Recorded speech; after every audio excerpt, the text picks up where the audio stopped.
Hi everyone, today we are going to discuss about the most important topics for CLAT 2024.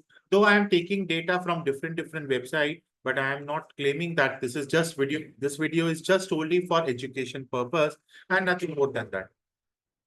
We are taking help from different websites, and I would like to give credit to them and helping them for us to achieving all the goals and helping them to get some more information which is helpful for us to get through this particular exam. So let's talk about the ISRO UPSC. So ISRO was established in 1969. Question number one, and it has a symbol of technological prowess. हमारे पास 124 spacecraft missions और 94 launches ISRO ने करवाए हैं। इसरो हमारा world top space agency में माना जाता है। इनकी सबसे पहले अचीवमेंट्स क्या है? मार्स ऑर्बिटर मिशन यानी Mangalyaan, making India the first nation to reach the Mars orbit. आपने मूवी भी देखी होगी अक्षय कुमार की, मिशन मंगल। एंड अभी रिसेंट सक्सेस हुआ चंद्रयान 3 का, which made the first country to land on the moon in the south pole. ISRO is one of the most important initiatives जो अभी शुरू कर रहा है अपने गगनयान, जिसमें इंडियन एस्ट्रोनॉट्स को भेजेगा स्पेस बाय 2024। तो ये मेरा इसरो का इंट्रोडक्शन था जो आपकी स्टैटिक में काम आएगा। इसरो का फुल फॉर्म क्या है दोस्तों? इसरो का फुल फॉर्म है Indian space research organisation. ISRO was set up initially in 1962। ये सब आप नोट करते रहिए प्लीज अपने साथ साथ। ये Indian national committee for space research के साथ बेस्ड हुआ था suggestions of doctor Vikram Sarabhai. 1969 में INCOSPAR was remodelled as ISRO to work with in the department of atomic energy. तो क्वेश्चन आएगा ये किसके डिपार्टमेंट के अंदर आता है? तो this comes under department of atomic energy. फिर गवर्नमेंट ने 1972 में चेंज क्या कर दिया? स्पेस रिसर्च एक्टिविटीज को अलग कर दिया। इसरो इंडिया की नेशनल स्पेस एजेंसी है और हमारे डेवलपमेंट के लिए बहुत इंपॉर्टेंट है। और यहां पर एक नया डिपार्टमेंट बना, डिपार्टमेंट ऑफ स्पेस। इसरो के बहुत सारे रोल्स हैं, इसरो के बहुत सारे स्पेस ऑपरेशंस हैं, इसरो की एक्सप्लोरेशन, इसरो का इंटरनेशनल स्पेस ऑर्गेनाइजेशन और डेवलपमेंट ऑफ टेक्नोलॉजीज में बहुत इंपॉर्टेंट काम करते हैं। इसरो हमारे साथ फुल लॉन्च कैपेबिलिटीज में एक सबसे इंपॉर्टेंट गवर्नमेंट एजेंसीज की तरह काम करते हैं। ये एक्स्ट्रा टेरेस्ट्रियल मिशंस, ये आपके artificial satellites, soft landing capabilities, इन सब के साथ मिलकर काम करते हुए चलते हैं। क्या इसरो की कहानी समझ में आ गई? ये है आपका इसरो। हमारे पास कौन कौन से व्हीकल्स हैं जो लॉन्च हुए हैं? एक है PSLV. PSLV 4 stage third generation vehicle, जिसमें लिक्विड स्टेजेस भी आपकी आती है। पीएसएलवी एक रिलायबल, एक वर्सेटाइल व्हीकल है, जहां पर हम लोग स्पेस क्राफ्ट को एक चंद्रयान 1 यानी 2008 में और मार्स ऑर्बिटर स्पेसक्राफ्ट 2013 में हमने पीएसएलवी को ही यूज किया था। फिर इसके बाद आता है आपका एसएसएलवी, जिसको हम 3 स्टेज व्हीकल बोलते हैं, जिसमें हमारे पास सॉलिड प्रोपल्शन स्टेज और liquid propulsion stage velocity trimming module के साथ काम करता है। ये एक लो कॉस्ट, लो टर्न अराउंड टाइम, फ्लेक्सिबिलिटी और ये बहुत ही रिमार्केबल अचीवमेंट है एसएसएलवी व्हीकल में। फिर आता है मेरा सबसे बड़ा जीएसएलवी। ये कम्युनिकेशन सैटेलाइट्स में हेल्प करता है।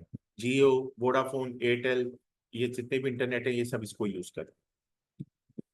हमारे पास रिसर्च फैसिलिटीज देखी जाए तो हमारे पास विक्रम साराभाई स्पेस सेंटर है। यहाँ पर आपको हेडक्वार्टर्स पता होनी चाहिए। विक्रम साराभाई स्पेस सेंटर कहाँ पर है? त्रिवेंद्रम। ये SLV-3, ASLV और PSLV के लिए काम करते हैं। अब ये GSLV सीरीज भी लॉन्च कर रहा है। फिर आपके पास लिक्विड प्रोपल्शन सिस्टम सेंटर कहाँ पे? ये भी त्रिवेंद्रम में। ये आपके डिजाइन, आपके डेवलपमेंट, आपकी टेस्टिंग, आपकी लिक्विड प्रोपल्शन, इन सब के साथ आगे बढ़ते हैं। फिर आपके पास क्या आता है? National atmospheric research laboratory. ये कहां पर है? तिरुपति में। फिर आपके पास आता है स्पेस एप्लीकेशन सेंटर। ये कहां पर है? ये आपके अहमदाबाद में है। कि कैसे हम टेक्नोलॉजी को यूज कर सकते हैं रिमोट सेंसिंग के लिए, मेट्रोलॉजी के लिए। फिर आपके पास आता है नॉर्थ ईस्टर्न स्पेस एप्लीकेशन। ये हमारे शिलोंग में है, जो हमारे रिमोट सेंसिंग के लिए काम करता है।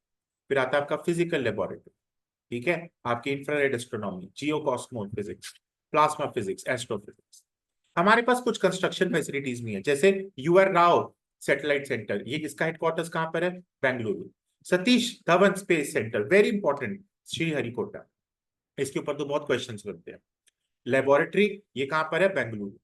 और थंबा इक्वेटोरियल रॉकेट लॉन्चिंग स्टेशन, ये भी आपके त्रिवेंद्रम में।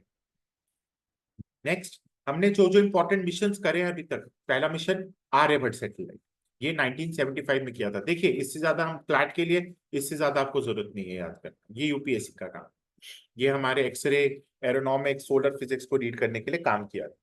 चंद्रयान मिशन, चंद्रयान 3 पार्ट में डिवाइडेड था, चंद्रयान 1, चंद्रयान 2 और चंद्रयान 3। यहां पर चंद्रयान 1 का मिशन 100 किलोमीटर की एट हाइट में हम लोगों ने एक लूनर सरफेस पे काम किया। चंद्रयान 2, यहाँ पर हमारे पास ऑर्बिटर भी था, लैंडर भी था, रोवर भी था, तो जो साउथ पोल को ढूंढने के लिए गया था। ठीक है, तो ये सॉफ्ट लैंडिंग नहीं कर पाया था, इसलिए फेल हो गया था। चंद्रयान 3 वेरी इंपॉर्टेंट मिशन, और ये मिशन कंप्लीट हो, तो ये इंडिया 4th कंट्री बनाता है जिसने मून पे, चौथी कंट्री जिसने सेफ लैंडिंग या सॉफ्ट लैंडिंग करी। ठीक है, बाकी इसके आगे हमारे लिए इंपॉर्टेंट नहीं है, यहीं तक ही हमारा मेन काम था। और लास्ट में जो इसके लिए आएगा वो है मंगलयान मिशन 2013 में। ठीक है, जिस इंडिया 4th एजेंसी है, इसरो सॉरी 4th एजेंसी है जिसने ये स्पेसक्राफ्ट आपका काम किया। गगन मिशन पे काम चल रहा है, तो अभी इसके बारे में हम कुछ ज्यादा नहीं करेंगे, बस इतना बोलेंगे कि ये 3 मेंबर्स का ऑर्बिटर टूर जाएगा जो हमारे साथ लॉन्च व्हीकल में काम करेगा। थैंक यू, एंड एक ये पहला टॉपिक आपका यहीं पर ही कंप्लीट। कोई कमेंट? इनकमिंग ऑफ रुपी, रुपी रुपी कहाँ से आता है? देखो भाई, एक पूरा रुपी हमारे पास जो सरकार कमाता है पैसे, वो सबसे पहले तो इनकम टैक्स से कमाता है। एक होता है डायरेक्ट टैक्स, एक होता है इनडायरेक्ट टैक्स, फिर इसके बाद एक्साइज ड्यूटी से कमाते हैं, फिर इनडायरेक्ट टैक्स में जीएसटी, कॉर्पोरेशन टैक्स जो कॉर्पोरेट सब वो देते हैं, कस्टम ड्यूटी, आपके पास non debt capital receipt, non tax receipt, और बोरोइंग एंड अदर लाइबिलिटीज, ये सब अलग अलग एरियाज है जहां पर आपके इनकमिंग ऑफ रुपी होता है। रुपीज जाता कहां पर है? देखो भाई, एक तो पेंशन में जाता है गवर्नमेंट एम्प्लॉयज की। सर हम आपको क्या लगता है इंडिया ने लोन नहीं लिया हुआ? इंडिया ने भी लोन लिया हुआ है, कहाँ से? आईएमएफ वगैरह से। सेंट्रल सेक्टर स्कीम्स में जहां पर हम लोग डिफेंस पे, सब्सिडीज पे, अलग अलग जगहों पे यहाँ पे स्कीम्स में काम करते हैं। हम सब्सिडीज पे करते हैं, हम डिफेंस करते हैं, उसके बाद हम लोग स्टेट को टैक्सेस और ड्यूटीज पे काम भी करते हैं। फाइनेंस कमीशन में और अदर ट्रांसफर में भी हमारी चीजें चलती हैं, और सेंट्रली स्पॉन्सर्ड स्कीम में भी हमारा पैसा जाता है, जहां पर हम लोग चाहते हैं कि सोशल वेलफेयर और सोशल जस्टिस हो। सबसे पहला मेरे पास जो आर्टिकल जो सबसे इंपॉर्टेंट है मेरे कॉन्स्टिट्यूशनल लॉ के लिए भी, और यहाँ पर एक आपके इंफॉर्मेशन जीके में, वो है मेरा कॉन्स्टिट्यूट आर्टिकल नंबर 267। आर्टिकल 267 ये बताता है कि कंसोलिडेटेड फंड ऑफ इंडिया ये सबसे इंपॉर्टेंट गवर्नमेंट अकाउंट है, जहां पे भी जितनी भी इनकम हम लोग टैक्सेस से कमाते हैं, इनडायरेक्ट टैक्सेस से कमाते हैं, अदर सोर्सेस से कमाते हैं, ये सब कंसोलिडेटेड फंड ऑफ इंडिया का काम आता है। अब सबसे इंपॉर्टेंट फैक्ट मैं आपको बताऊंगा कि जितने भी जजेस की सैलरी होती है वो सब कहां से दी जाती है? कंसोलिडेटेड फंड ऑफ इंडिया से। इसीलिए टचवुड आज तक कभी फाइनेंशियल इमरजेंसी इंडिया में नहीं आई है। कंसोलिडेटेड फंड ऑफ इंडिया में हम लोग income tax, corporate tax, capital gain tax, estate tax, ये सारे टैक्स करते हैं। जो इनडायरेक्ट टैक्स से हमारे पास पैसा आता है वो है हमारा जीएसटी। अब नेक्स्ट क्वेश्चन आपके लिए आता है कि जीएसटी इंडिया में कब आया? 2017। डिविडेंड्स, प्रॉफिट, ये सब हम लोग जो पीएसयूज कमाते हैं, PSU is public sector undertaking, जिसमें मिनी रत्ना, नवरत्न, ये सारी कंपनीज, भारत रत्ना नहीं, महारत्ना, हाँ, एनटीपीसी, ओएनजीसी, सेल, ये सब इसके अंदर। प्रॉफिट जो हम गवर्नमेंट अपनी जनरल सर्विसेज देता है, जैसे कि लाइसेंस हो गया, फीस हो गया, एस्टीट्स हो गया, इन सब में भी। डिसइन्वेस्टमेंट रिसिप्ट्स में, डेट रीपेमेंट्स में, लोन रिकवरीज में, तो यहाँ पर हमारे पास जितना भी पैसा आता है वो आपको अप्रूवल देता है पार्लियामेंट से। नेक्स्ट क्वेश्चन आपके लिए जो इंपॉर्टेंट है वो है सर, फिजिकल डेफिसिट क्या होता है? Physical deficit means total revenue minus total expenditure. क्या होता है रे? Total revenue minus total expenditure. ये आपके पास जितनी भी हम टोटल बोरोइंग्स करते हैं while calculating the total revenue, but ध्यान रखिएगा एक चीज जो सबसे इंपॉर्टेंट है, इट एक्सक्लूड्स बोरोइंग। ये बोरोइंग को इंक्लूड कभी भी नहीं करेगा। Gross fiscal deficit is the excess of total expenditure, including loans over revenue receipts and non-debt capital receipt. ठीक है, ये आपका फिजिकल डेफिशिट होगा। नेक्स्ट आपके पास आता है फिजिकल कंसोलिडेशन। क्या होता है? फिजिकल कंसोलिडेशन एक रिडक्शन है हमारे फिजिकल डेफिशिट। ये आपकी पॉलिसीज है जो हमारे पास गवर्नमेंट अंडरटेक करता है ताकि वो अपने चीजों को।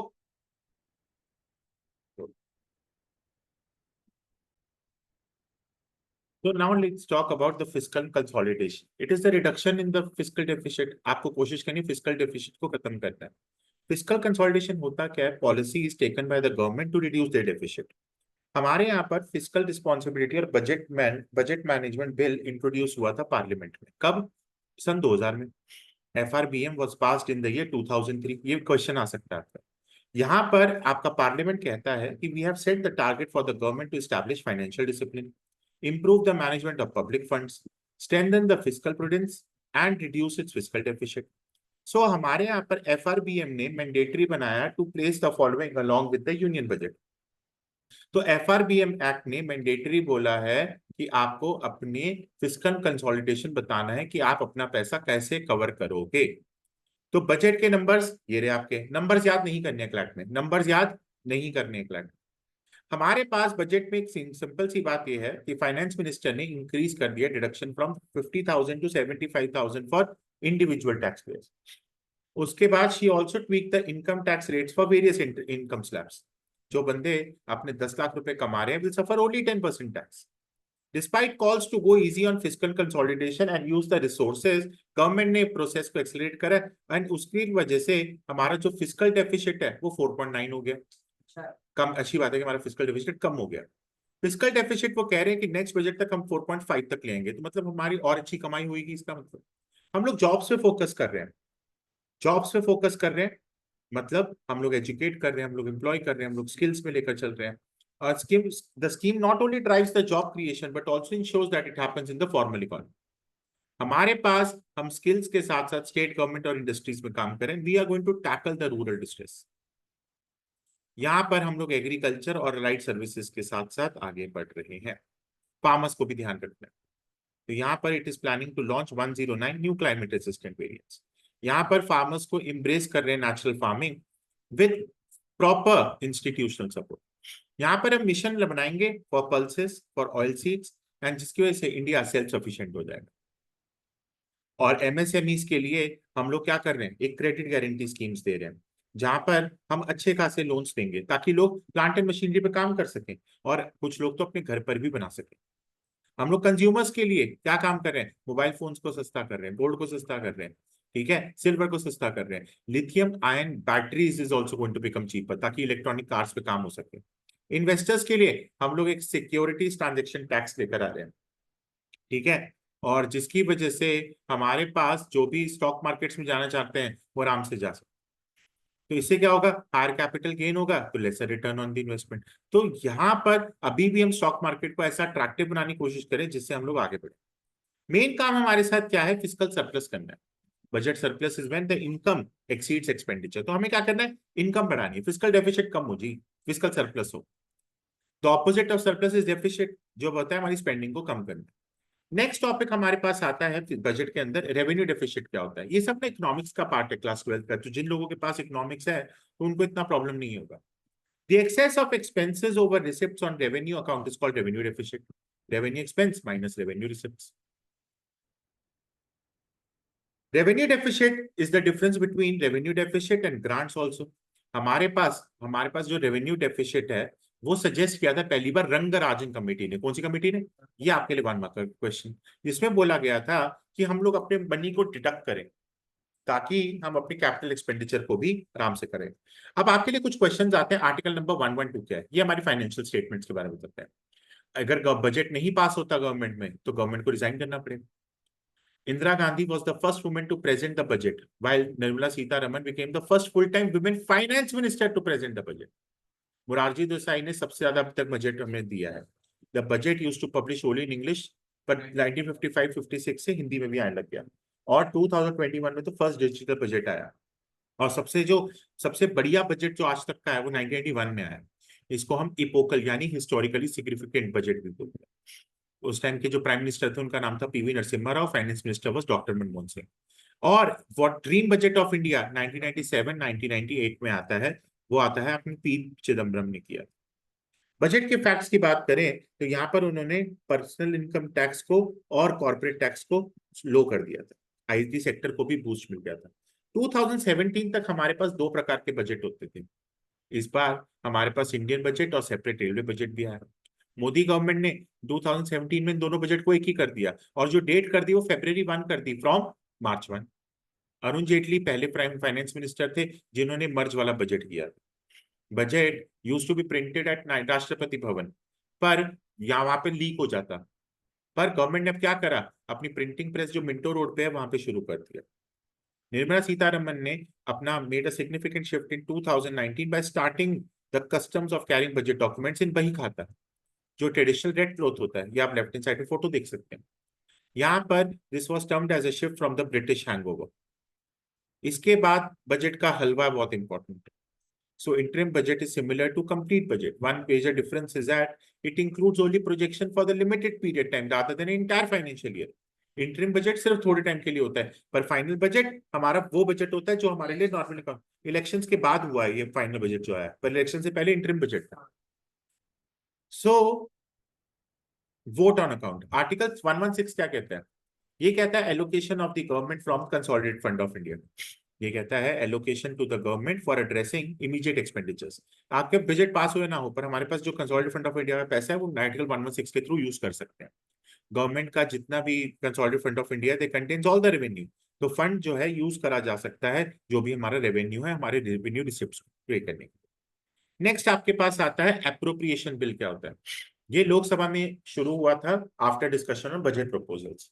The defeat of appropriation bill would lead to the resignation of the government. अगर जैसे बजट बिल पास होगा वैसे आपको एप्रोप्रिएशन बिल भी पास करना है। Once it is passed, it is sent to Rajya Sabha. Government can not withdraw money from consolidated fund of India. However, this takes time and the government needs money to carry out the normal activities. And this is also known as vote on account. ठीक है? मोदी की time की तो है corruption तो कम। हाँ।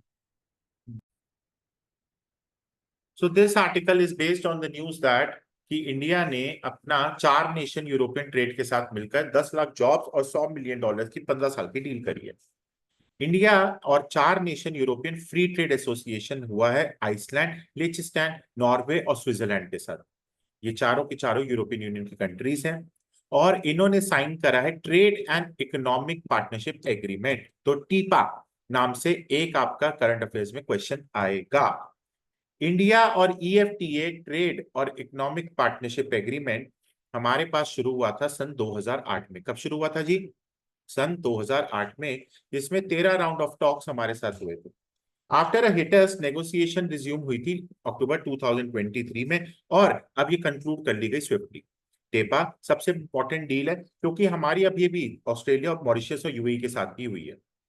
एफ्टा यानी EFTA जो एग्रीमेंट है आपका, वो दो it is not a part of European union, पर यहां पर हम लोग फ्री ट्रेड एग्रीमेंट हुआ है उनके मेंबर स्टेट्स के साथ। ये बहुत बड़ी एक बात। टेपा यानी ट्रेड एंड एग्रीमेंट, टीपा जिसको बोलते हैं इकोनॉमिक पार्टनरशिप एग्रीमेंट, ये मॉडर्न और एम्बिशियस ट्रेड एग्रीमेंट है। And they will see that these EFTA countries is committing to invest $100 billion in India, जिसकी वजह से उनके पास 10 लाख जॉब्स निकलेंगे हमारे पास, और बदले में क्या होगा? टैक्स कंसेशंस मिलेगा उनको और उनका बिजनेस बूम करेगा। यहां से टेपा इनहांसेस द एक्सेस आपके कस्टम्स, आपके it will make easier for Indian and the EFTA business to expand, आपकी इन्वेस्टमेंट अपॉर्चुनिटीज को बढ़ाएगा।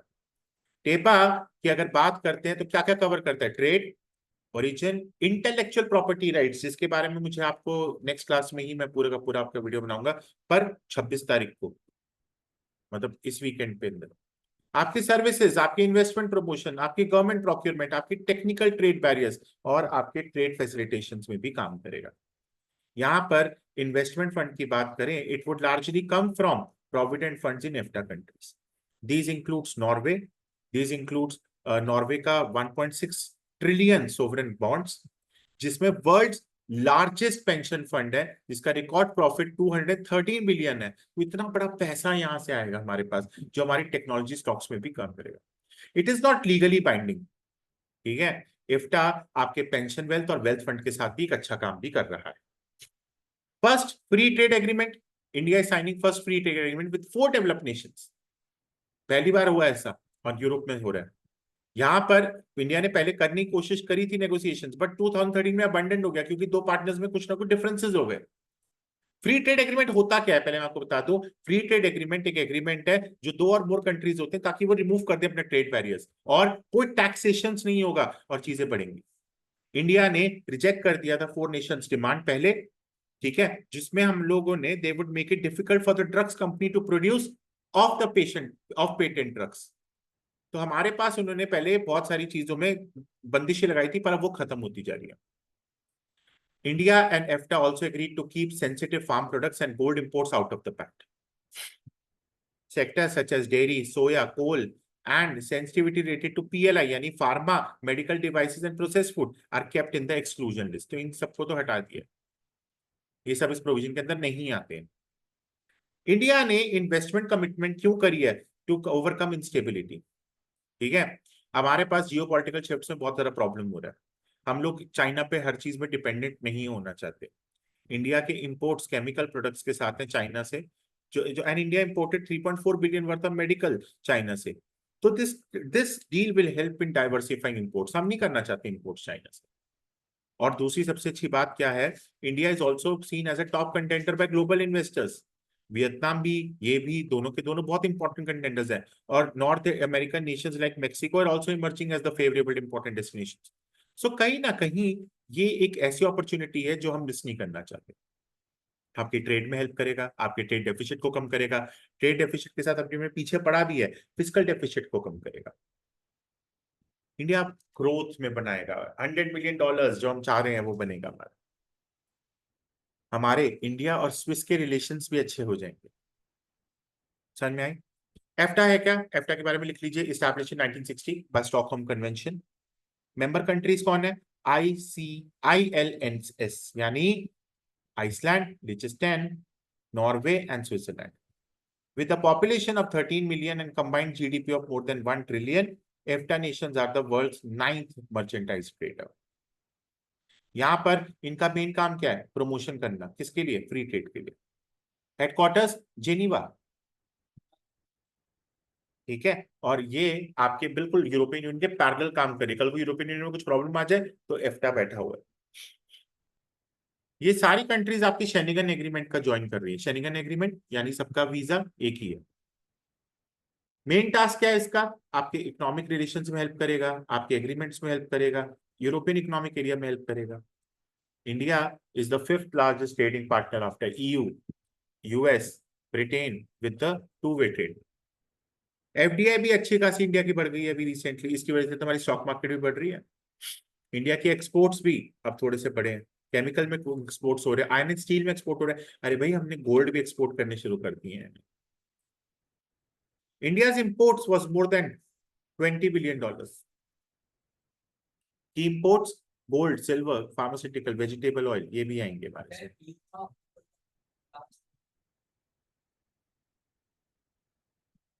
ठीक है, इंडिया और ये सारे रिलेशंस ये इतने इंपॉर्टेंट नहीं है, आपको बस इतना पता होना चाहिए। अच्छा, एक जो आपके लिए सबसे इंपॉर्टेंट क्वेश्चन है, प्लीज लिख लीजिए। इन चारों के आपको करेंसी और वहां के हेड पता होने चाहिए। मायशा, ये प्लीज नोट कर लीजिए। Okay sir.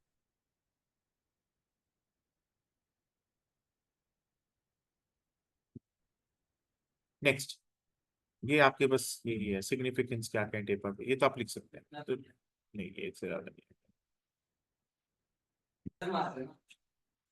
Now, the next topic which we are going to complete today is the Kacha Thivu Island. ये आइलैंड आपके पाक स्टेट के पास है, जो हमारे इंडिया और श्रीलंका के बीच में रास्ता बनाते हैं। यहाँ पर राइट्स ऑफ इंडियन फिशरमैन के ऊपर अभी एक कुछ बातें हुई है। कच्चा थिवु आइलैंड, ये हमारे पाक स्टेट में पड़ता है।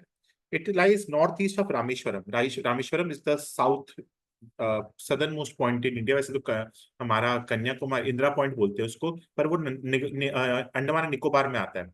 वैसे हमारा जो लोएस्ट सबसे वो पॉइंट है, इंदिरा पॉइंट है, वो हमारा अंडमान निकोबार में आता है। बट अगर मैं बात करता हूँ हमारे इंडिया के एज अ साउथ वेस्ट, जो साउथ में मतलब यहाँ पर पड़ रहा है, जो हमारे इसके नीचे है, उसको हम बोलते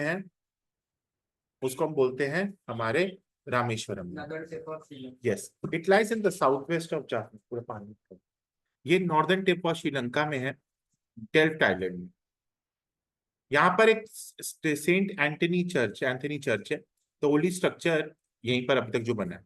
during the annual festival Christian priest जो होते हैं वो आज से सर्विस करते हैं विद डिवोटीज, यहाँ पर आके पिलग्रिमेज करते हैं। एक यही चर्च है। It is relatively new which have been formed by the volcanic eruption. ये 14 सेंचुरी में बना है। ठीक है, यहाँ पे मोनार्की थी पहले, इसको जाफना के मोनार्की इसको यूज रहते थे यहाँ पर। फिर यहाँ पर द रामनाथ जमींदारी जो रामनाथपुरम है to control of the islands. पहले ये पार्ट ऑफ मद्रास प्रेसिडेंसी था ब्रिटिश राज में। फिर इंडिया श्रीलंका के बीच में 1921 में इशू हुआ। इन्होंने बोला कि ये फिशिंग बाउंड्रीज के नाम से जाना जाएगा। द सर्वे मार्क, ये जो सर्वे है उन्होंने मार्क करा कि Katchatheevu is in Sri Lanka, but the British delegation from India challenge this. अभी तक ये डिस्प्यूट जो था वो नॉट सेटल्ड अंटिल 1974। अब 1974 में क्या सेटल हुआ कि the Indian government under Indira Gandhi made attempts to settle the maritime border. यहाँ पर as a part of the settlement known as Indo Sri Lankan maritime agreement, Katchatheevu हमने श्रीलंका को दे दिया। और हमने वहां पर एग्रीमेंट में granting access to Indian fisherman कि Indian fisherman were allowed to access this particular place. Unfortunately the issue of fishing rights was not ironed out by the agreement, नहीं हो पाया था। लिमिटेड फिशिंग राइट्स थी। श्रीलंका ने बोला कि हमारे पास लिमिटेड होंगी, ड्राइंग नेट्स होंगी, ठीक है, चीजें नहीं होंगी। 1976 में during the emergency they barred either country from other fishing to enter into economic zones. Fishing rights के ऊपर भी फिर क्वेश्चन हो गए। अब सिविल वॉर के बाद 2009 और 1983 में the border dispute remained on the back burner, क्योंकि वहां पे तो सिविल वॉर चल रही थी। Entering of Indian fisherman, they focused on blocking LTT supply, तो यहाँ पर भी एरिया बंद हो गया। Entry of big trollers, they were dislike for over fishing. 2009 के बाद Colombo beefed up it's maritime defences and turn focus into Indian fisherman. Consequences क्या हुआ कि कोई भी डिप्लीशन होता था मरीन रिसोर्सेज का, लोग आ जाते थे श्रीलंका की टेरिटरी में, बट यहाँ पर उनको फिर कॉन्सिक्वेंस फेस करने पड़ते थे, वो अरेस्ट कर लेते थे उसको। Sri Lankan navy arrest Indian fisherman, there have been many allegations of custodial death and torture also. जब भी कुछ इंसिडेंट होता था वो यही बोलते थे कि कच्छा टीबू को फ्री करो। What is Tamil Nadu position on कच्छा टीबू? वो कहते हैं कि कच्छा टीबू हमने आपको गिफ्ट में दिया था, हमारी फिशिंग राइट्स को वापस आप ठीक करो। ये कोई पता चला था कि ये एक आइलैंड देता था श्रीलंका को किसी का। हाँ, ये वही है। AIADMK की जो जयललिता थी, उन्होंने पिटीशन भी करा था कि could not be ceded to another country without an amendment. आप कैसे दे सकते हो? इंदिरा गांधी ने कुछ भी कर दिया और हमने दे दिया, ऐसे नहीं होता। आपको इसको ट्रांसफर करके देना पड़ेगा। The transfer of Katchatheevu to Sri Lanka without the state government consent has deprived the fisherman rights. You can not give this. ये हमें किसी भी तरीके से वापस चाहिए, ठीक है, नहीं तक आपका हो गया।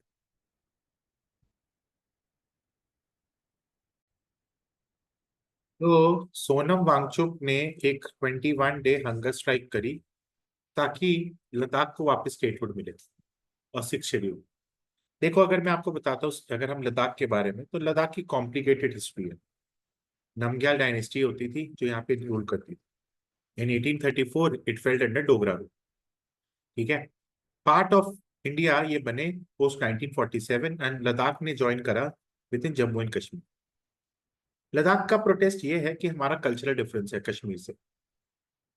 हमारा सेंट्रल गवर्नमेंट ने कभी भी हमें ऑटोनॉमी नहीं दी।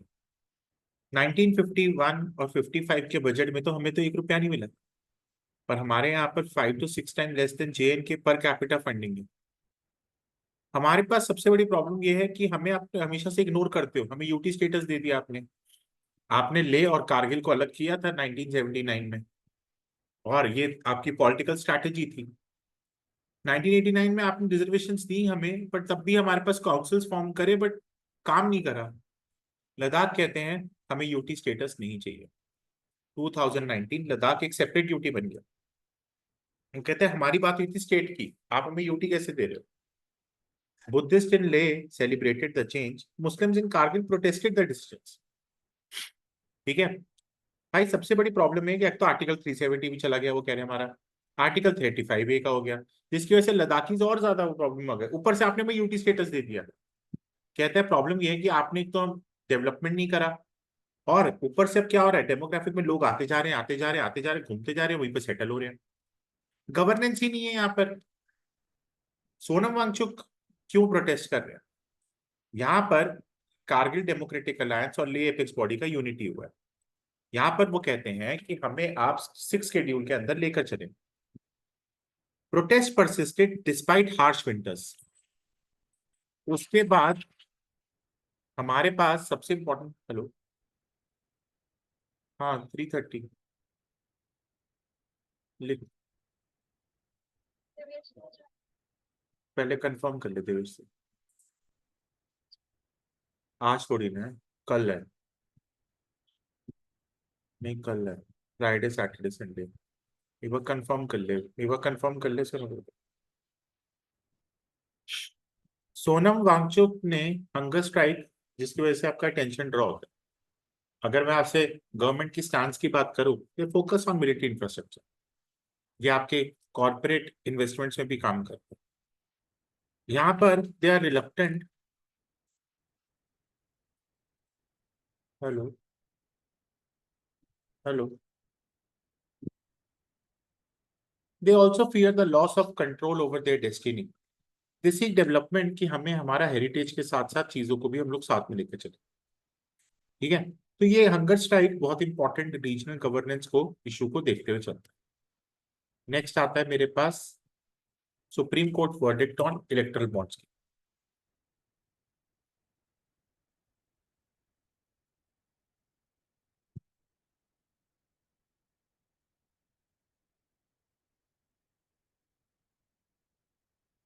वो सारे मेन टॉपिक्स हैं। तो हम सब वही कर रहे हैं ना, मेन टॉपिक्स।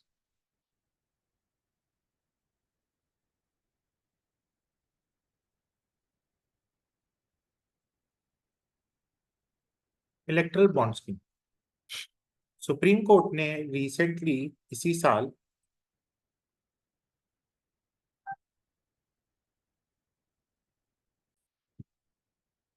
तो ये एडिटोरियल आपके न्यूज पे है, जिसमें सुप्रीम कोर्ट ने स्ट्राइक डाउन करा है इलेक्टरल बॉन्ड स्कीम, विच वो कहते हैं कि अनकॉन्स्टिट्यूशनल है, आर्बिट्री है और वायलेटिव है।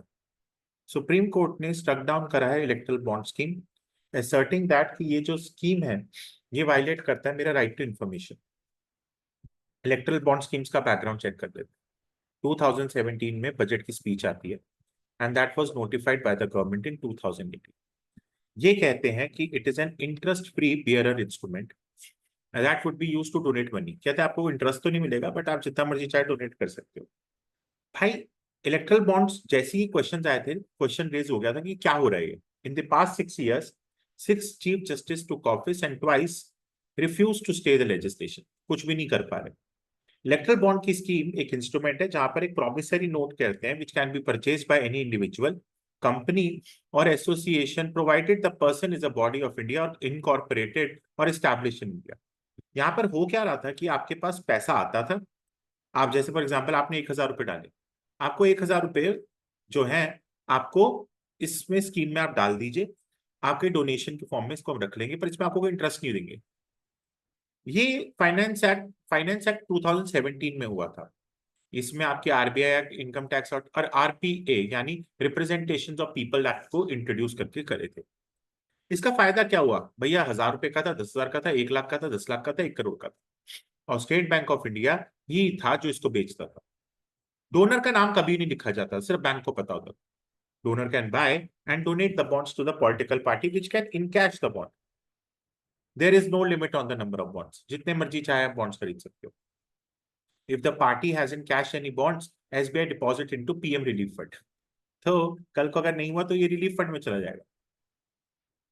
रिसेंट सुप्रीम कोर्ट डिसीजन अभी जो हुआ था कि उसमें बताया गया कि ये जो डेमोक्रेटिक रिफॉर्म्स है ये अनकॉन्स्टिट्यूशनल है, क्योंकि they are violative of right to information और आपकी freedom of speech and expression के साथ काम करता है। ये also it is an amendment made to the income tax act which made the donation anonymous. कहते हैं ना तो आपको इनकम टैक्स पे काम कर रहे हो, ना आप रिप्रेजेंटेशन ऑफ पीपल्स एक्ट में चल रहे हो। Direction to the election body, electoral bond issuing body, SBI is directed to hold the bonds. बंद करने को बोला। SBI is required to submit a report to ECI किन किसने कैसे कैसे फंड करा। ईसीआई को बोला आप इसको मार्च 13 तक प्लीज पब्लिश करें। और जब ये नाम आए तो ऐसी ऐसी कंपनीज थी जिनका नाम कभी किसी ने सुना भी नहीं था। हाँ वो भी नहीं पता। Political parties holding electoral bonds are still within the 15-day validity period, but have not been cashed are required to return these bonds to the purchaser. और उन्हें भी बोल दिया कि अभी तक जो इन कैश नहीं है उसको वापस करें पैसा, ये नहीं कि पीएम रिलीफ फंड में जा रहा है। ओके, अब इससे हुआ क्या? पॉलिटिकल कंट्रीब्यूशन ने एक्सेस करा लेजिस्लेचर को, जो ट्रांसफॉर्म करने, जो इन्फ्लुएंस करने पॉलिसी मेकिंग। दूसरा, this is also a possibility that financial contributions to the political party would lead to quid pro quo arrangement, मतलब मनी और पॉलिटिक्स के बीच में कहीं ना कहीं रिस्क पैदा हो रहा है। आपका वायलेशन ऑफ आर्टिकल 19(1)(a) हो रहा है, जो कि आपके कॉन्स्टिट्यूशन लॉ के पैसेज में आएगा क्वेश्चन, और आपकी कॉर्पोरेट फंडिंग में भी ये कहीं ना कहीं प्रॉब्लम क्रिएट कर रहा है। कंक्लूजन क्या है? इसको बैलेंस बनाना बहुत ज्यादा जरूरी है। क्या ये बात समझ में आ गई? पक्का? Next topic, state startup ranking 2022।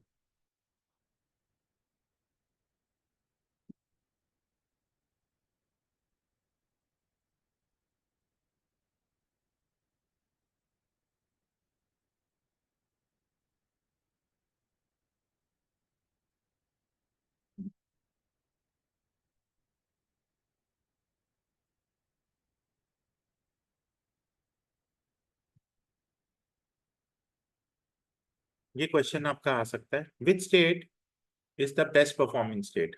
Answer is Karnataka. ये डेवलपिंग स्टार्टअप के लिए सबसे इंपॉर्टेंट कौन सा स्टेट है? कर्नाटका, क्योंकि वो हब है ना। स्टेट स्टार्टअप रैंकिंग हमारे कॉमर्स और इंडस्ट्री मिनिस्टर ने शुरू करा है, उसका नाम क्या है? पीयूष अंकल। यहाँ पर ये आता है, ये रिलीज कौन करता है? DPIIT. DPIIT means department for promotion of industry and internal trade, और मिनिस्ट्री ऑफ कॉमर्स इसमें काम करती है। दे participate in this exercise under 5 category: best performers, top performers, leaders and emerging startups. तो यहाँ पर हमारे पास ये आपके बेस्ट परफॉर्मर्स है। तो Gujarat best performers, top performers में 7 स्टेट्स जिसमें महाराष्ट्र है, leaders Andhra Pradesh, aspiring leaders Bihar, और इमर्जिंग स्टार्टअप्स हमें मिलती है 9 स्टेट्स में। So to evaluate the Indian startup through the eyes of state policy, हम लोगों ने इकोसिस्टम ग्रोथ और डेवलपमेंट, बस आईएएस देख लिया मैंने आपका। आईएएस से मतलब है कर्नाटका। नेक्स्ट आ जाइए, आर इंडिया यू।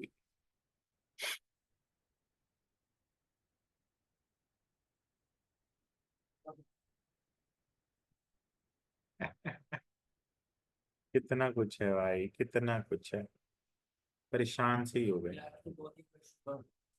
क्लैट के 10 क्वेश्चन इस पीडीएफ के अंदर है, करंट अफेयर्स के पैसेजेस। तो 2 पैसेज मतलब 10 क्वेश्चन तो इसके अंदर दिख रहे हैं मुझे। मुझे इस मेगा फिएस्टा के अंदर 10 क्वेश्चन साफ दिखाई दे रहे हैं। 10 बन जाएंगे। हाँ,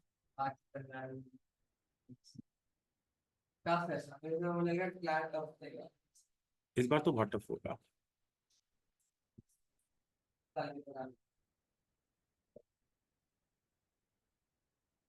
बस वो पैसा वाला ना है क्वेश्चन। बहुत ही दिया था घटिया दिया था, तभी इजली नंबर भी आ गए थे 70 बिना पढ़े तो दिया था।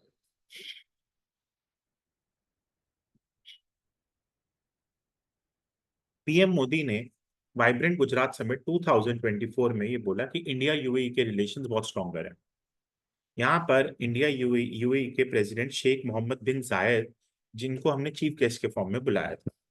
अगर मैं आपसे बात करता हूँ तो यूएन जो हमारे इंडिया और यूएई के रिलेशंस की बात करें, तो इंडिया एंड यूएई ने डिप्लोमेटिक रिलेशंस 1972 में शुरू करे। यहाँ पर उन्होंने अपनी स्ट्रैटेजिक पार्टनरशिप पे काम किया 2017 में। They have entered into the phase of intense engagement. PM Modi has visited UAE 6 times since 2015. UAE के भी लोग 4 बार आ चुके हैं, तो मतलब UAE is just like a second home to Mr. Modi. Significance की बात करें, हमारे सिक्योरिटी में बहुत काम करते हैं, ठीक है।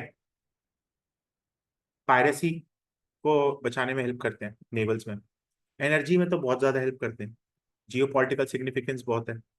आपके countering China's influence middle east में भी काम करता है, और इंडिया की मेंबरशिप में ओआईसी में भी काम करता है। यूएई हमारे यहाँ पर अच्छा खासा पॉपुलेशन को जगह भी देता है। इंडिया और यूएई ने 100 बिलियन की तरह ट्राई भी करा, और UAE is the largest 9th investor in India. India और यूएई का कॉम्प्रिहेंसिव इकोनॉमिक पार्टनरशिप एग्रीमेंट में इंडिया ने रिड्यूस कर दिया टैरिफ्स ऑन 80% ऑफ गुड, और कुछ जगहों पे तो जीरो ड्यूटी एक्सेस लगा दी। सो रुपी और दिराम की डील भी हो गई है। You can use your local currency also. Lunch of ITU2 and IMEC, यानी मतलब ये दोनों प्लेटफॉर्म्स हैं जहां पर हम लोग टेक्नोलॉजी, इंफ्रास्ट्रक्चर और सस्टेनेबिलिटी के साथ काम कर रहे हैं। रिलीजियस फ्रीडम भी है क्योंकि हिंदू मंदिर बन गया अबू धाबी में। चैलेंजेस क्या है? कुछ हैं लॉ टैरिफ बैरियर्स जिसकी वजह से इंडिया के एक्सपोर्ट्स थोड़े मुश्किल हो रखे हैं। चाइना का एक चेकबुक डिप्लोमेसी है, इंडियन कंपनीज को हटाने की काम करते हुए यूएई से। कुछ काफला सिस्टम है वहां पर, इंडियन इमिग्रेंट्स की हालत बहुत खराब है, इनह्यूमन कंडीशन है। और अरब और ईरान के कॉन्फ्लिक्ट्स की वजह से इंडिया और उसमें टाइट स्पॉट में फंस चुका है। ठीक है, बस हमें हिस्ट्री नहीं जाननी, हमें हिस्ट्री जाननी ही नहीं है, बाद में जाए। ये है हमारा पूरा का पूरा इंडिया यूएई का रिलेशंस।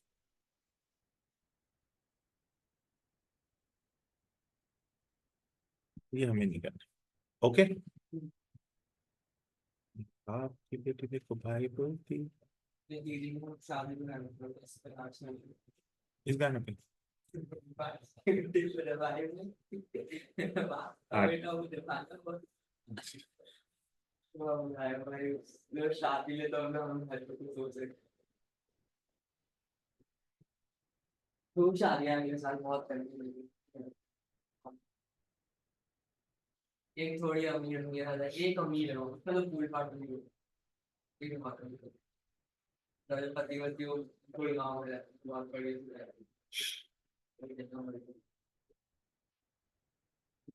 सिस्टम। बहुत बड़ा। अभी हमारे यहाँ पर उर्दू के पोएट गुलजार साहब और जगत गुरु राम भद्राचार्य, इनको हमने 58th ज्ञानपीठ अवार्ड दिया। This is the second time this Jnanpith award has been given to Sanskrit. 2024 के ज्ञानपीठ अवार्ड के विनर्स अगर बात करें, गुलजार साहब, इन्होंने अपनी, इनका संपूर्ण सिंह कालरा के नाम से है, इन गुलजार साहब बोलते हैं इनको, celebrated for his works in Indian cinema. ठीक है, इनका एक बहुत ही अच्छा गाना लगता है मुझे, गली में आज चांद निकला, और एक जो है संदेशे आते हैं, उन सबके लिरिक्स इन्हीं की ही हैं। त्रिवेणी एक नॉन मुकफ्फा पोएम लिखी है इन्होंने 3 लाइन की। अर्लियर अचीवमेंट्स, इनको साहित्य अकादमी अवार्ड मिला हुआ है, दादा साहेब फाल्के अवार्ड भी मिला है, पद्म भूषण भी मिला है, और 5 नेशनल अवार्ड तो मिल चुके हैं। इनका सबसे इंपॉर्टेंट काम था जय हो, जिसके लिए इनको ऑस्कर भी मिला। बायला बायला, ठीक है। ये कौन है? ये इनका, ये बहुत अच्छे गुरु है। इनका मैं वो पढ़ता हूँ, क्या कहते हैं, नो, इनका मैं पढ़ता हूँ राम जी के, जो इन्होंने बहुत सारे चेंजेस बताए हैं। ये हिंदू स्पिरिचुअल लीडर है, इन्होंने 240 बुक्स लिखी हैं, इन्होंने 4 एपिक्स भी लिखे हैं। Shri Ram Bhakt Prabhyasam, Bhringdootam, Ashtavakra. He is a polyglot who speaks 22 languages. और यहाँ पे संस्कृत, हिंदी, अवधी और मैथिली। इनके आंखें नहीं है, आंखें नहीं है? नहीं, इनकी आंखें नहीं है। He was named Girdhar Mishra and lost his eyesight at the age of 2 months due to trachoma. In 2015, he received Padma Bhushan Award. He is one of the 4 Jagat Gurus and has held his position since 1982. लिखवाई होगी क्योंकि बाकी तो knowledge है ना। कालिदास की भी तो नहीं थी शायद, लेकिन सूरदास, सूरदास की नहीं थी ना। Jnanpith award in 1944। सूरदास को लोग कितनी बार 70 में ऐसा क्या जोड़े कि 17 हो जाए, उसको ही सुना आपने? अबे यार, आपने सबको की बार आज नहीं सुना? सुनते हैं अभी। सुना? Establishment in 1944, it was instituted in 61, and ये पहली बार अवार्ड दिया गया। ये भारतीय ज्ञानपीठ अवार्ड देते हैं, ये सिर्फ इंडियन सिटीजन्स के लिए, और लिटरेरी अवार्ड है। यहाँ पर 22 स्केड्यूल्ड लैंग्वेजेस, एंड इनको इंग्लिश ऑनर्स के लिए मिला है। यहाँ पे 21 लाख का अवार्ड मिलता है। यहाँ पे एक साइटेशन भी मिलती है और एक सरस्वती का रेप्लिका भी मिलता है। ठीक है, ये आज के लिए इतने काफी हैं। ये हमारे आज के 10 करंट अफेयर्स हो चुके हैं। इतना आप पहले पढ़ के रख लीजिए, ठीक है।